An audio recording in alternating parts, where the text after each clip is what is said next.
Assalamualaikum warahmatullahi wabarakatuh.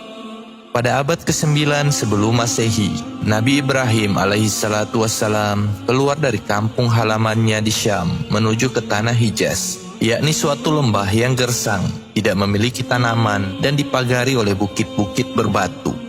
Disinilah lahir sebagian dari keturunan Nabi Ibrahim alaihissalam yang mengemban dakwah tauhid dan kemudian tersebar ke seluruh penjuru dunia, yang di kemudian hari negeri tersebut disebut dengan Mekah. Kota Mekah terletak sekitar 600 km sebelah selatan kota Madinah, atau kurang lebih 200 km sebelah timur laut kota Jeddah. Kota ini merupakan lembah sempit yang dikelilingi gunung-gunung.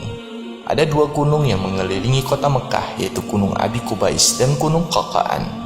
Memang Mekah adalah daerah yang gersang, tidak memiliki tumbuhan, cuaca yang terik dengan curah hujan yang rendah. Namun daerah ini memiliki tempat tersendiri di hati umat Islam. Wilayah ini dan penduduknya senantiasa dirindukan oleh hati-hati orang yang beriman.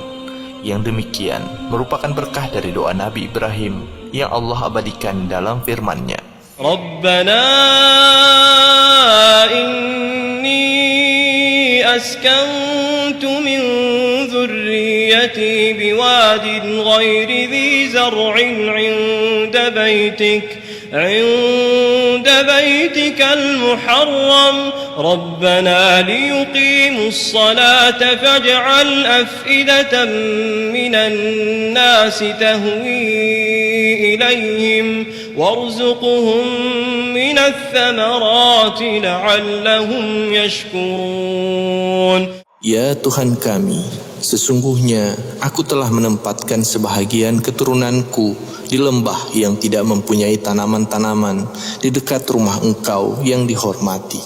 Ya Tuhan kami, yang demikian itu agar mereka mendirikan solat, maka jadikanlah hati sebagian manusia cenderung kepada mereka, dan beri rezekilah mereka dari buah-buahan, mudah-mudahan mereka bersyukur. Kapankah Mekah pertama kali dihuni oleh manusia? Tidak ada sumber yang benar-benar bisa dijadikan pijakan kapan Mekah pertama kali dihuni atau siapa yang pertama kali memimpin di Mekah. Oleh karena itu, sejarawan berbeda pendapat dalam masalah ini. Ada yang mengatakan penghuni pertama Mekah adalah Nabi Ibrahim alaihissalam. Alasannya yang pertama, dalam doa Nabi Ibrahim di atas, beliau tidak menyebutkan balad atau negeri, tetapi disebut dengan wadi atau lembah. Artinya, tempat tersebut sepi tak berpenghuni. Yang kedua, tidak ada ayat-ayat atau hadis-hadis yang sahih menjelaskan atau mengisyaratkan tentang kisah Mekah sebelum kedatangan Nabi Ibrahim.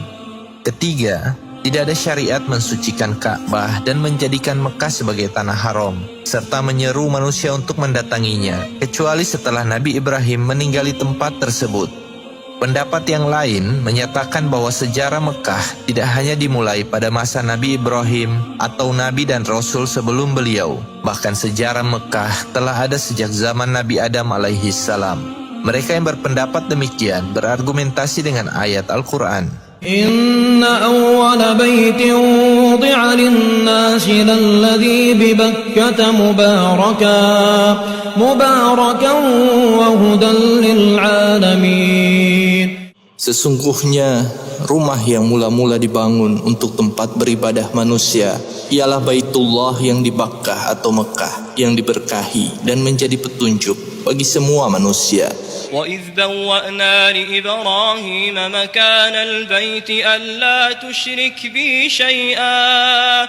Dan ingatlah ketika kami memberikan tempat kepada Ibrahim di tempat Baitullah dengan mengatakan, janganlah kamu memperserikatkan sesuatu pun dengan aku. وَإِذْ يَرْفَعُ إِبْرَاهِيمُ الْقَوَاعِدَ مِنَ الْبَيْتِ وَإِسْمَاعِيلُ رَبَّنَا تَقَبَّلْ مِنَّا إِنَّكَ أَنْتَ السَّمِيعُ الْعَلِيمُ. Dan ingatlah ketika Ibrahim meninggikan atau membina dasar-dasar Baitullah bersama Ismail, seraya berdoa, ya Tuhan kami, terimalah daripada kami amalan kami. Sesungguhnya Engkaulah yang maha mendengar, lagi maha mengetahui. Ayat pertama menjelaskan bahwa rumah pertama dibangun untuk manusia adalah rumah yang berada di Bakkah atau Mekah. Sedangkan Nabi Ibrahim bukanlah manusia pertama, otomatis rumah pertama tersebut bukan dibangun oleh beliau. Adapun kedua dan ketiga mengisyaratkan bahwa Nabi Ibrahim dan Nabi Ismail alaihissalam bukanlah orang pertama yang membangun Ka'bah. Keduanya hanya meninggikan bangunan tersebut. Dengan demikian, menurut orang-orang yang memegang pendapat yang kedua, Mekah sudah dimakmurkan sebelum Nabi Ibrahim memakmurkannya. Bahkan ada yang mengatakan Mekah memiliki fase-fase yang berbeda di setiap zamannya. Kota tersebut pernah menjadi kota yang hijau, ditumbuhi tanaman, dan juga memiliki masa-masa kegersangan. Oleh karena itu, Mekah disebut Ummul Qura atau ibunya negeri-negeri. Kesimpulannya, kedua pendapat ini adalah buah dari analisis yang masing-masing memiliki argumentasi. Bisa jadi yang pertama benar dan yang kedua salah, demikian juga sebaliknya. Keduanya memiliki kemungkinan benar. Masa Nabi Ibrahim menetap di Mekah. Nabi Ibrahim mengajak keluarganya menuju ke Mekah. Lalu atas perintah Allah, beliau meninggalkan istrinya Hajar bersama anaknya yang masih kecil bernama Ismail di lembah yang kering berbatu tersebut. Setelah beberapa tahun Nabi Ibrahim kembali ke Mekah. Beliau melihat lembah tersebut telah berubah. Di sana sudah terdapat sumber air dan ada masyarakat ikut tinggal di sana bersama istri dan anaknya, yakni kabilah Jurhum. Anaknya Ismail sudah beranjak tumbuh dan membaur bersama masyarakat.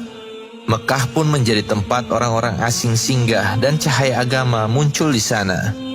Setelah itu Nabi Ibrahim dan Ismail diperintahkan untuk membangun atau mengembalikan keadaan Baitul Haram sebagaimana sedia kala. Ketika bangunan itu sempurna, Nabi Ibrahim diperintahkan menyeru manusia untuk berhaji ke Baitul Haram. Dengan demikian, semaraklah kota tersebut dan terkenal di kalangan masyarakat Arab. Perintah Allah dan tujuan menetapkan keluarganya di Mekah telah Nabi Ibrahim tunaikan. Beliau pun meninggalkan kota tersebut dengan mengamanatinya kepada anaknya Ismail alaihissalam. Masa antara Nabi Ismail dan Quraisy. Nabi Ismail alaihissalam hidup selama 130 tahun. Dalam riwayat lain menyebutkan 137 tahun. Dalam rentang waktu 1 abad tersebut, beliau mengalami 2 kali pernikahan. Istri pertama dari kabilah Qaturo dan yang kedua dari Jurhum. Ayahnya Nabi Ibrahim alaihissalam pernah datang ke rumah Nabi Ismail di Hijaz. Akan tetapi mereka belum berjumpa pada saat itu. Nabi Ibrahim hanya berjumpa dengan istri dari anaknya ini. Beliau mendengar banyak keluhan dari sang menantu. Akhirnya Nabi Ibrahim memerintahkan putranya Ismail alaihissalam untuk menceraikan istrinya. Lalu menikahlah Nabi Ismail dengan wanita dari kabilah Jurhum. Nabi Ismail dianugerahi 12 orang anak, buah dari pernikahannya dengan wanita Jurhum.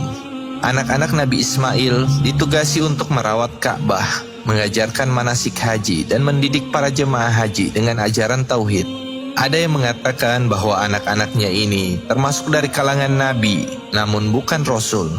Sepeninggal Nabi Ismail, penjagaan Baitul Haram diamanatkan kepada putranya Nabit. Setelah itu, para sejarawan berselisih pendapat apakah Nabit menguasai daerah ini hingga wafatnya atau ia serahkan kepada paman-pamannya dari kabilah Jurhum.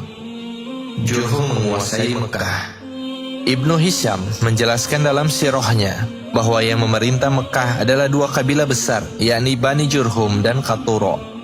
Jurhum memerintah wilayah utara Hijaz dan Qaturo mengatur wilayah selatannya. Keadaan demikian terus berlangsung hingga terjadi perselisihan antara 2 kabilah ini yang mengakibatkan peperangan. Untuk memecah kebuntuan dan mengakhiri konflik, akhirnya 2 kelompok ini mengadakan perundingan. Hasilnya, Jurhum menjadi kabilah yang memimpin Mekah. Setelah lama berkuasa, mulailah kecongkakan dan sifat sewenang-wenang muncul di tengah orang-orang Jurhum. Mereka mulai lalai dalam mengurus Baitul Haram, berbuat sewenang-wenang terhadap para peziarah yang berkunjung ke sana, bahkan melakukan perbuatan keji di dalam atau di dekat Baitul Haram. 2 buah berhala yang bernama Isaf dan Nailah adalah sepasang manusia yang melakukan perbuatan keji di dekat Baitul Haram. Walaupun kisah mereka diriwayatkan dari tukang cerita, akan tetapi setidaknya hal itu menggambarkan situasi masyarakat Mekah saat itu. Jurhum diusir dan Khuza'ah berkuasa. Berita-berita tentang kezoliman yang dilakukan oleh kabilah Jurhum membuat kabilah-kabilah lainnya pun mulai meresponnya. Lalu berserikatlah Bani Abdul Manat dengan Khuza'ah untuk menggulingkan Jurhum dari tahta mereka. Peperangan pun tak dapat dielakkan lagi. Jurhum tak mampu mengatasi sekutu Bani Abdul Manat dan Khuza'ah. Akhirnya mereka pun terusir dari Mekah setelah mendiami tempat tersebut selama beberapa generasi. Setelah kepergian Jurhum, kekuasaan Mekah dipegang oleh kabilah Khuza'ah. Ada yang menyatakan Khuza'ah berkuasa di Mekah selama 500 tahun. Ada pula yang menyatakan bahwa 800 tahun. Allahu a'lam, berapa tahun pastinya kabilah ini memegang tanggung jawab atas Baitul Haram. Salah seorang tokoh Khuza'ah yang paling terkenal adalah Amr bin Luhai al-Khuzai. Amr adalah orang pertama yang membawa berhala-berhala menuju Baitul Haram dan mengubah agama Tauhid yang dibawa oleh Nabi Ibrahim dan Ismail. Rasulullah Muhammad SAW bersabda tentang Amr bin Luhai, "Aku melihat Amr bin Luhai mengeluarkan ususnya di neraka, dan ia adalah orang pertama yang membuat-buat ajaran Al-Sayyid.